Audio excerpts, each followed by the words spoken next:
data we have, it still seems to be rare that an asymptomatic person actually transmits onward to a secondary individual. I didn't quite get that. Can I hear that one more time? I'm serious. I could not tell what you just said. From the data we have, it still seems to be rare that an asymptomatic person actually transmits onward to a secondary individual. Still didn't quite get that, but Dr. Samadi went to medical school. He's been listening to doctors all of his life. Doctor, I believe the headline from the World Health Organization is asymptomatic people are not infectious. They're not going to spread the disease. Is that what the WHO is saying? Yes, that's correct, Greg. Look, you and I have been going at this since February of this year. We've covered more than hundreds of these segments on Newsmax TV. The most important segment about what we're going to be talking about COVID is probably tonight, because they're taking a 360-degree turn, and WHO is announcing, and this is a big news, that asymptomatic people out there are not contagious. Remember, because we didn't know who would be passing this virus or not, we made everybody do something called social distancing. This is a new word that you've heard of it, and it came to our life a few months ago. We made everybody across the board to wear masks. At the beginning, we said if you have symptoms, you wear the mask to protect others, and then we gave in because CDC and everybody kept changing back and forth.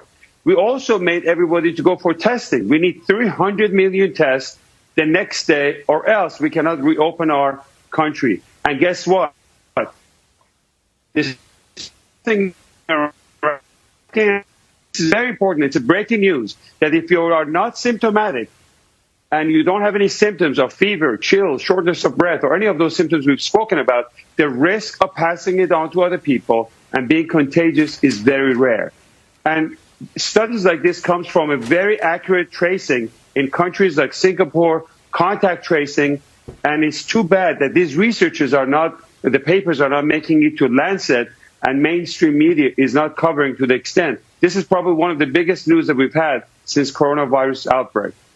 It's good news. That means really we can visit people that we weren't able to visit. You know, you didn't want to go around somebody of a certain age because you could be carrying it without knowing it. This is good stuff. Thank you for that, Doctor. Right. The big thing is that the panic and hysteria is out the door. We can reopen our America.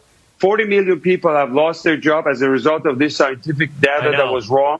This is very big news for the country, Greg. Dr. Samadi, I like it. And for the world, you know what? It's a pandemic all over the world. Dr. Samadi, hopefully the future Surgeon General of the United States of America. I'm trying to make that happen. I think you'd be great down there. After this guy gets done, he's pretty good too. But you're great. Dr. Samadi, thank you very much.